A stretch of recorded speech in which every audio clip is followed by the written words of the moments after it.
Saludos a toda la comunidad de Trabajar desde casa, bienvenidos a un vídeo más. En esta ocasión os voy a hacer una pregunta antes de comenzar el vídeo. ¿Alguna vez has oído la frase "es muy inteligente, tiene 2 carreras"? O "si no vas a la universidad no serás nada en la vida"?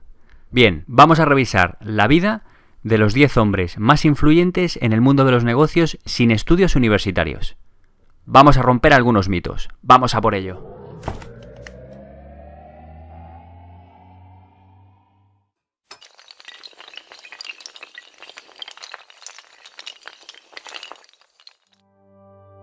El sistema educativo actual está planteado para acumular conocimiento, no para aprender. El 90% de los alumnos estudia a última hora, se da el atracón antes del examen y luego todo el conocimiento se olvida. El origen del sistema educativo viene de la antigua Prusia, de un sistema militarizado. Si os fijáis, las escuelas parecen fábricas. A los alumnos se les ordena por edades, como si fueran materiales en un almacén. Las horas de clase están divididas por un timbre, como el de las fábricas. Y nos atiborran con grandes cantidades de conocimiento como el que ceba el ganado con pienso, para olvidarlo todo más tarde. Nos educan para ser obreros, trabajadores, no para ser el dueño de la fábrica. Nos educan para seguir un patrón, no para buscar caminos alternativos. Las escuelas son grandes cadenas de montaje. Yo no digo que estudiar sea malo, todo lo contrario. Yo apoyo el Long Life Learning, o en castellano, aprendizaje durante toda la vida. Solo digo que la educación es la llave y la escuela es el candado. Pero ¿qué sucede cuando una persona rompe ese candado y sigue su intuición? Ahora lo vais a ver. Sheldon Adelson.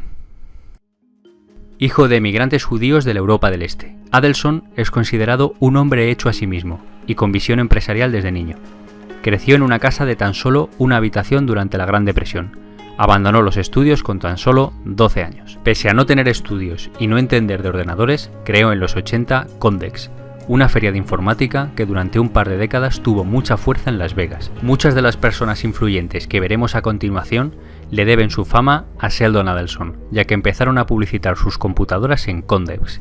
Me parece fascinante cómo una persona sin conocimientos informáticos supo reconocer una oportunidad y se aventuró a organizar una feria de informática cuando nadie sabía que era un ordenador. El 26 de noviembre de 1996, Adelson marca un antes y un después en su forma de hacer negocios. El empresario ordenó demoler al viejo hotel Las Vegas Sands, se desvinculó de sus socios y, pese a entrar en una edad propia de la jubilación, inició un nuevo proyecto llamado Venetian. Ese hotel, que abrió en 1999, se convirtió en la primera piedra del actual imperio del juego liderado por Adelson, Las Vegas Sands. Larry Ellison. Ellison nació en la ciudad de Nueva York.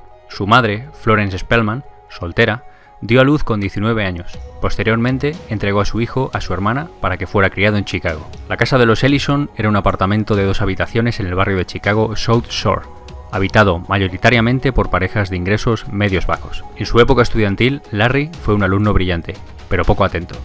Dejó la Universidad de Illinois al final de su segundo año, sin presentarse a los exámenes finales, debido a la muerte de su madre adoptiva. En 1977, y con tan solo $1.400, él y sus 2 socios fundaron Oracle. A día de hoy se considera a Oracle como uno de los sistemas de bases de datos más completos, destacando el soporte de transacciones, su estabilidad, la escalabilidad y el soporte multiplataforma. Michael Dell. Es uno de los hombres de negocios más conocidos de Estados Unidos. Se preparó para ser médico, pero dejó los estudios rápidamente. Cuando tenía 19 años, pensó que sería fácil mejorar la calidad de las computadoras. Comenzó comprando material sobrante de inventario de los vendedores de material informático, y lo utilizaba para mejorar las máquinas que luego vendía. Cuando cumplió 21 años, su compañía facturaba $60 millones. En 1985, la compañía produjo la primera computadora con su propio diseño, el Turbo PC, que contenía un procesador Intel 8088, con una velocidad de 8 MHz. Publicitaba los equipos en revistas de informática de tirada nacional, para venta directa y ensamblaje personalizado. La compañía obtuvo $73 millones en su primer año de vida. David Karp. Karp creció en el lado oeste de Manhattan, Nueva York. Asistió al instituto donde su madre enseñaba ciencias, hasta la secundaria. Más tarde asistió brevemente al Bronx Science, antes de abandonar definitivamente los estudios a la edad de 15 años. En 2006 empezó a trabajar con Tumblr para lanzar la plataforma a comienzos de 2007. Lo demás ya es historia. Tumblr es una plataforma de microblogging que permite a los usuarios publicar textos, imágenes, vídeos, enlaces, citas y audio. El secreto de esta plataforma es la facilidad de uso y personalización. A mediados de 2011 superó en cantidad de blogs a su competidora WordPress.com. En febrero de 2012 tenía más de 46,2 millones de blogs. El 20 de mayo de 2013 fue confirmada la compra por parte de Yahoo, por la suma de 1.100 millones de dólares. Li Ka-shing. Nacido en China el 29 de julio de 1928, es un empresario e inversor que ejerce como presidente y CEO del holding empresarial Cheung Kong y la poderosa corporación Hutchison Whampoa.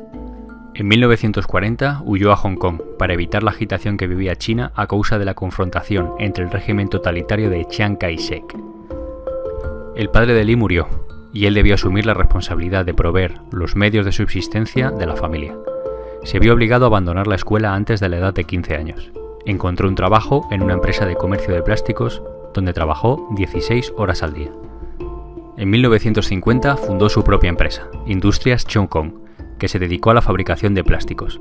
No obstante, Li comenzó a invertir los beneficios y ganancias de la compañía en el sector de los bienes raíces. Gracias a estas inversiones logró convertir a su compañía en la líder del sector, que desempeñaba sus operaciones en Hong Kong, y pasó a administrar propiedades y realizar proyectos también en China. Es el ciudadano más acaudalado de Asia y uno de los hombres de negocios más famosos y reconocidos del mundo, con una fortuna personal de 35.600 millones de dólares. Su conglomerado empresarial, Cheung Kong, tiene un valor de más de 100.000 millones de dólares. Su empresa está presente en más de 54 países y emplea directamente a más de 220.000 personas. Richard Branson. Richard Branson se educó hasta la edad de 13 años. Después de esto, asistió al instituto hasta que cumplió los 15 años.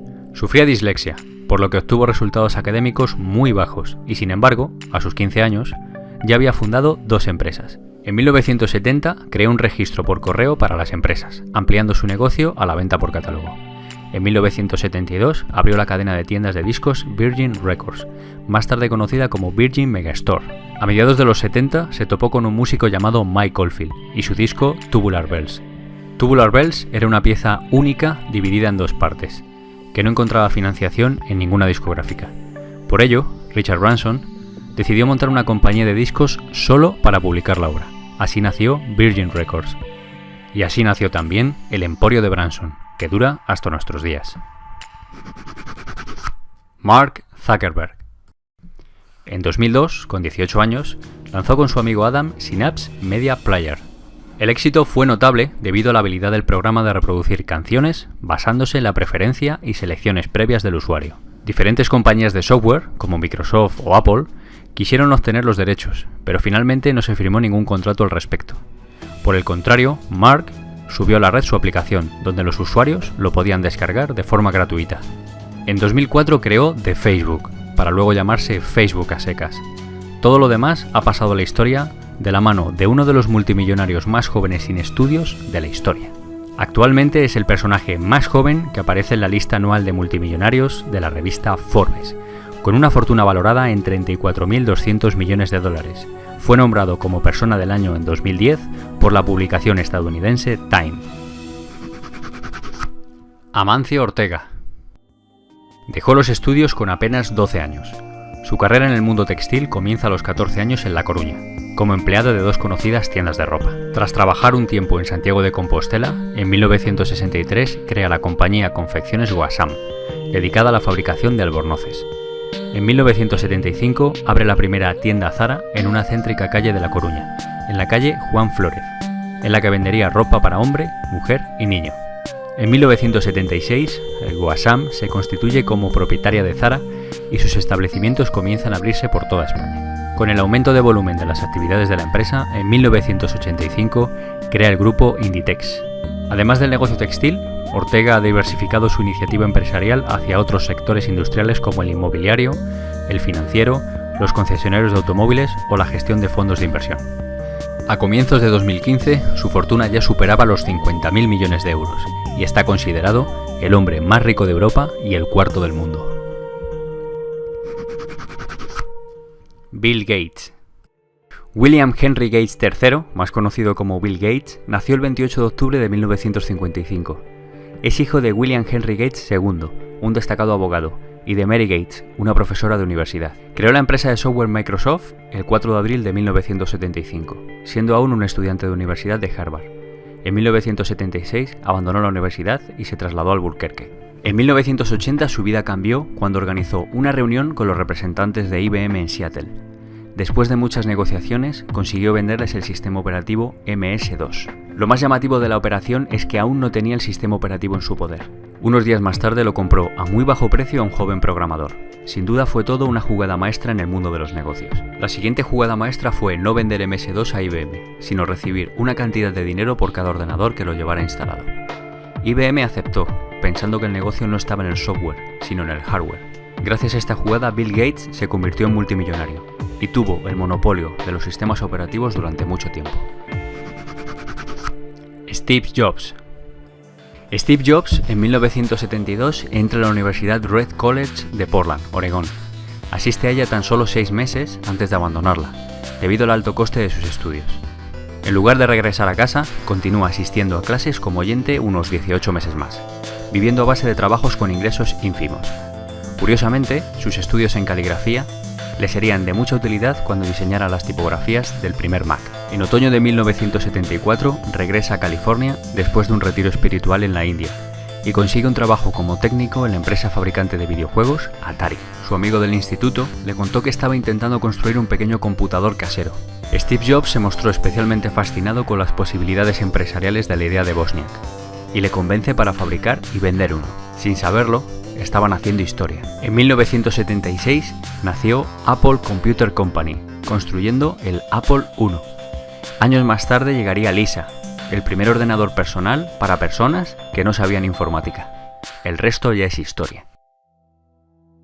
Vivimos en una sociedad donde tiene más peso un título académico que la experiencia profesional de años en el mismo sector.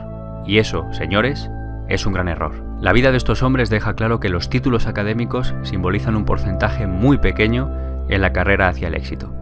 Tiene mucho más peso otras cualidades, como por ejemplo la inteligencia emocional, el valor y el coraje de seguir lo que dicta nuestra intuición. Esto ha sido Trabajar desde casa y os espero en el siguiente vídeo.